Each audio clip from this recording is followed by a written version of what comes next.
Hi friends, అందరు ఎలా ఉన్నారు? నేనైతే చాలా బాగున్నాను. మీరందరూ ఎల్లప్పుడు బాగుండాలని మనస్ఫూర్తిగా కోరుకుంటున్నాను.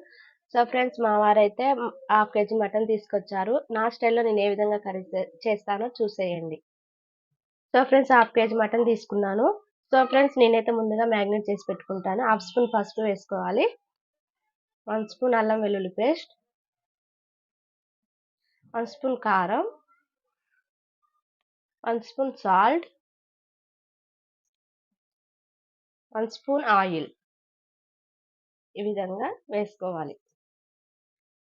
ఈ విధంగా అల్లం, కారం, నూనె, సాల్ట్ వేసుకున్న తర్వాత ఈ విధంగా కలుపుకోవాలి. మొత్తం ప్రతి ముక్కకు పట్టే విధంగా కలుపుకోండి. కొంతమంది ఇలా చేస్తారు, కొంతమంది డైరెక్ట్‌గా పోపు వేసి చేసుకుంటారు. సో ఫ్రెండ్స్, నేను ఇలా చేస్తే చాలా బాగుంటుంది. ఒకసారి మీరు కూడా ట్రై చేయండి. చాలా బాగుంటుంది కర్రీ అయితే. నేను ఏ విధంగా చేస్తానో చూసేయండి. సో ఫ్రెండ్స్, ఇగో ఈ విధంగా అయితే కలుపుకొని పెట్టుకోవాలి. కలుపుకొని పక్కన పెట్టుకున్న తర్వాత నేనైతే నా స్టైల్‌లో కుక్కర్‌లో చేస్తాను. చూసేయండి. సో ఫ్రెండ్స్, కలుపుకున్న మటన్‌ని ఈ విధంగా కుక్కర్‌లో వేసుకోండి. మొత్తం ఇలా కుక్కర్‌లో వేసుకున్న తర్వాత ఒక 2 ఆర్ 3 విజిల్స్ వచ్చేంత వరకు ఉంచుకోండి స్టవ్ మీద. సో ఫ్రెండ్స్, ముందుగా అయితే స్టవ్ వెలిగించుకొని కుక్కర్‌ని అయితే పెట్టేస్తున్నానండి. ఈ విధంగా ఒక 3, 4 విజిల్స్ వచ్చేంత వరకు ఉంచుకోండి. సో ఫ్రెండ్స్, మటన్ అయితే బాయిల్ అయ్యేలోపు ఈలోపు ఆనియన్స్, టమాటా, పచ్చిమిర్చి కట్ చేసి పెట్టుకుందాం.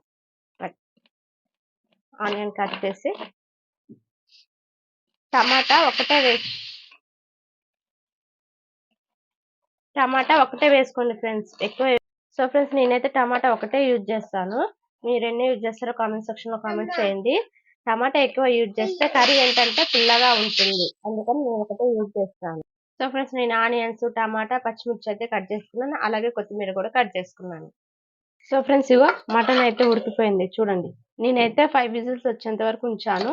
మీరు తీసుకున్న కర్రీని బట్టి ఉంటుంది ఫ్రెండ్స్. నేను 5 విజిల్స్ వచ్చేంత వరకు అయితే ఉంచాను. మటన్ అయితే ఉడికిపోయింది. ఇప్పుడు పోపు వేసుకుందాం. సో ఫ్రెండ్స్, ముందుగా అయితే స్టవ్ వెలిగించుకొని కడాయి పెట్టుకోవాలి.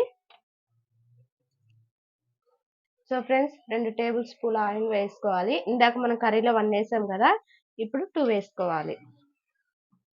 ఈ విధంగా ఫ్రెండ్స్, ఆయిల్ అయితే హీట్ అయిపోయింది. కట్ చేసి పెట్టుకున్న ఆనియన్స్ వేయాలి. పెట్టుకున్న 2 పచ్చిమిర్చి,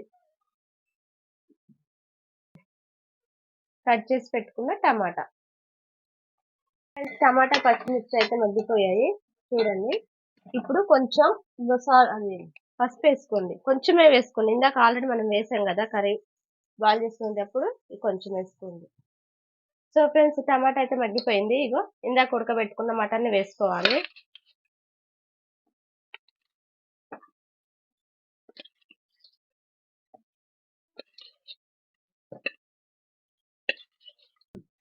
సో ఫ్రెండ్స్, మటన్ వేసిన తర్వాత ఒక గ్లాస్ అయితే వాటర్ వేసుకోవాలి.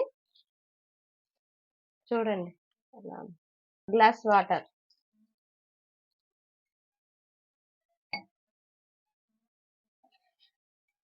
వేసుకున్న తర్వాత ఈ విధంగా కలుపుకోవాలి. ఫ్రెండ్స్, ఎంతో టేస్టీగా ఉండే మటన్ కర్రీ అయితే రెడీ అయిపోయింది చూడండి.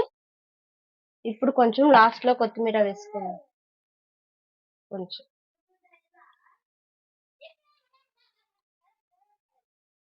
సో ఫ్రెండ్స్, 1 స్పూన్ మసాలా వేసుకోండి.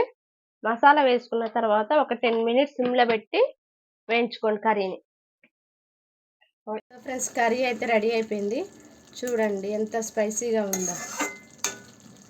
మీకు ఎలా ఉందో కామెంట్ సెక్షన్లో కామెంట్ చేయండి. ఓకేనా? Please subscribe Janu Telugu vlogs. అలాగే మీకు వెరైటీ వంటలు కావాలంటే కామెంట్ సెక్షన్లో కామెంట్ చేయండి. నేను చేసి మీకు చూపిస్తాను. ఓకేనా? Thank you for watching.